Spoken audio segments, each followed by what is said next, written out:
This is Tom Fox, and welcome to a new season of Adventures in Compliance. This season, we're going to take up the stories from the collection entitled His Last Beau, some reminiscences of Sherlock Holmes, which is a 1917 collection of previously published Holmes stories by Arthur Conan Doyle, including the titular short story, His Last Beau, the War Service of Sherlock Holmes. The collection's first edition adjusts the anthology subtitle to some later remembrances of Holmes. All of the editions contain a brief preface from Dr. Watson, which we will read in a little bit. The book itself, or the collection, was published by John Murray in October 1917 in the U.S. by George R. Doran the same year. The collection contains The Adventure of the Cardboard Box, which was included in the American first edition of the Memoirs of Sherlock Holmes, but dropped later. 6 of the stories were published in the Strand between 1608 and December 1913.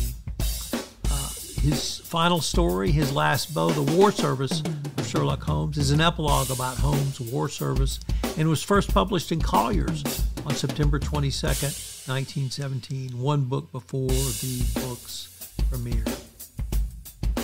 There are some great stories in here, and I know you will enjoy them, and I hope you will enjoy this season of Adventures in Compliance really as much as I've enjoyed reading the stories.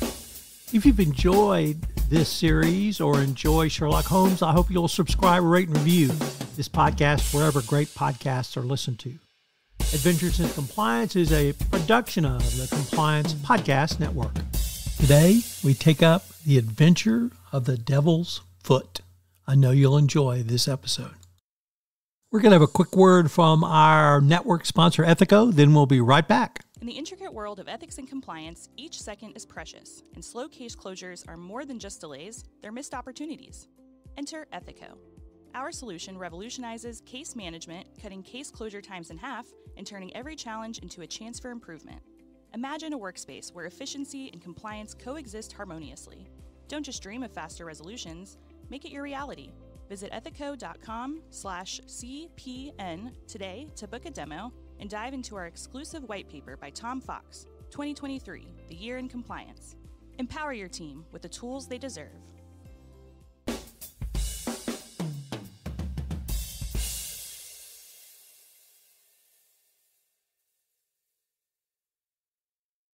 One of the most dramatic and baffling of all of Holmes' later cases, and arguably one of his finest altogether, The Adventure of the Devil's Foot finds the dynamic duo of Holmes and Watson vacationing in the far-off land of Cornwall, the arm of land that sees southwest England stretching out towards the Atlantic. Here, among the desolate cliffs and tiny fishing villages, we first find Holmes recovering from a recent breakdown, only begrudgingly following his doctor's orders as Watson wryly notes. The state of his mental health is not a matter in which he finds himself the faintest interest, and for his mental detachment was absolute, but he was induced at last, on the threat of being permanently disqualified from work, to giving himself a complete change of scene and air. Thus it was in the early spring of that year that we found ourselves together in a small cottage on the furthest extremity of the Cornwall Peninsula, says Dr. Watson. Scarcely having arrived, Holmes is already getting restless. Searching for a diversion, he settles upon the untangled roots of the Cornish language, even then considered a dying tongue, and its puzzling origins from which it sprang. As Watson said, he had, I remember, conceived the idea that it was akin to Chaldean, which was largely derived from the Phoenix traders in tin, end quote. Mercifully for Watson's exhausted attention span, his ruminations into this fascinating topic were interrupted by the arrival of a local victor, wide-eyed and frenzied, bursting into the room with shocking news. 3 members of a local family had been discovered seated around their table, 2 of the brothers insane and the sister dead. They had been playing and were discovered with cards still spread in front of them and candles burned down to their sockets. The sister lay back stone dead in her chair, while the two brothers sat on either side of her, laughing and shouting and singing, all senses stricken clean out of them. All three of them, the dead woman and the two demented men, retained upon their faces an expression of the utmost horror, convulsion of terror, which was dreadful to look upon. To many of my readers, Watson continued, may retain some recollection of what was then called the Cornish horror, though a most imperfect account of the matter reached the London press. I will give the true details of the inconceivable affair to the public through this story. The expressions on the victims' faces suggested no human agency possibly could have been involved, which of course was a red flag to Holmes. I fear, he replied, that if the matter is beyond humanity, it was certainly beyond me. But he is willing to seek a natural explanation, and so holds a fascinating saga of deadly poison, jealous rage, icy revenge, and curmudgeonly explorer, and a misdivided family fortune, layer upon layer of plot that not only takes Holmes' mind far away from his linguistic researches into the Cornish language, but distracts him from his illness. As for the medical suggestion that he enjoy a change of air to go with a change of scenery, Holmes takes the instruction too literally as he tests the suspected poison upon himself, having a wild hallucination that brings chilling reality to an observation that Watson makes on Holmes. With the nature of the deaths and the insanity solved, Holmes swiftly roots out the truth behind the mystery long before his deductions are borne out by the confession of the explorer, Dr. Sterndale. And with that, Holmes announces, I think we may dismiss this matter from our mind and go back with a clear conscience to the study of those Chaldean roots which are surely to be traced in the Cornish branch of the great Celtic language.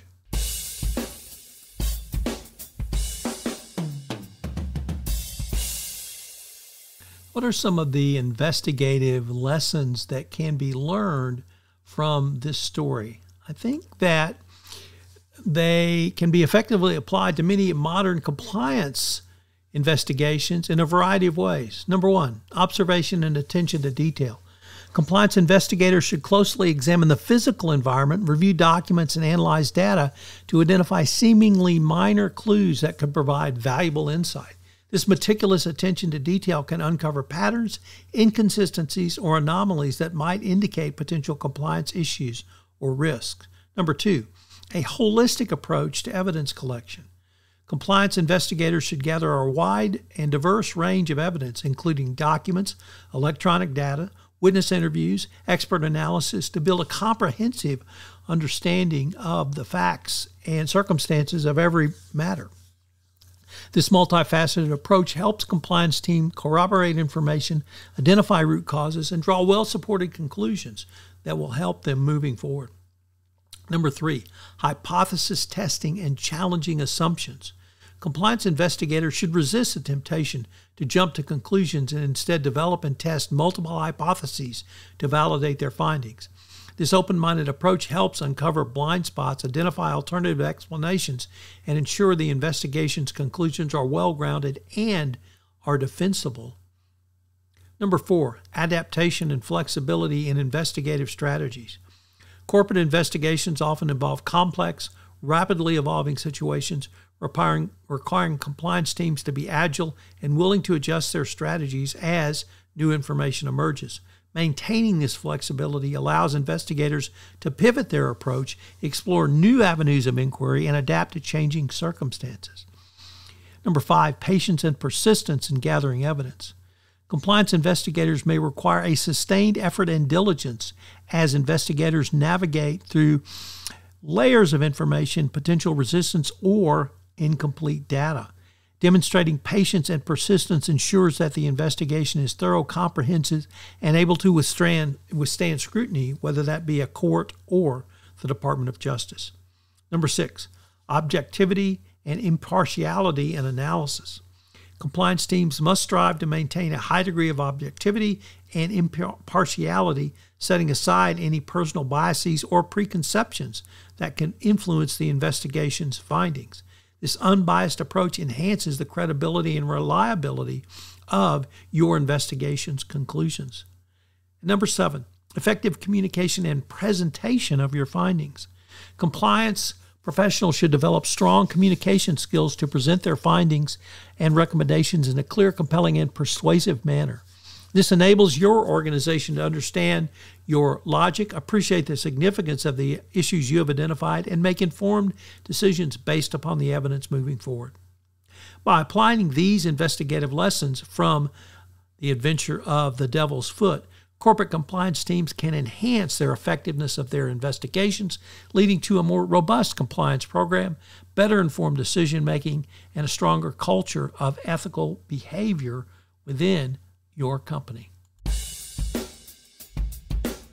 This is Tom Fox again. Thank you so much for listening to this first short story from the newest season in Adventures in Compliance, where we look at Sherlock Holmes, The Last Bow. If you've enjoyed this podcast, I hope you'll subscribe, rate, and review wherever great podcasts are listened to. I also hope that you will take the opportunity to review some of your favorite Sherlock Holmes stories. And if you'd like to talk about them or talk about the role of Holmes and compliance, I'd love to have a podcast with you. So reach out to me at tfox@tfoxlaw.com. The award-winning Adventures in Compliance is a production of the Compliance Podcast Network.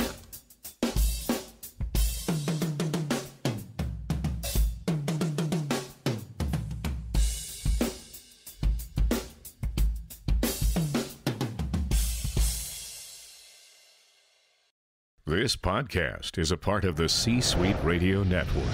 For more top business podcasts, visit c-suiteradio.com.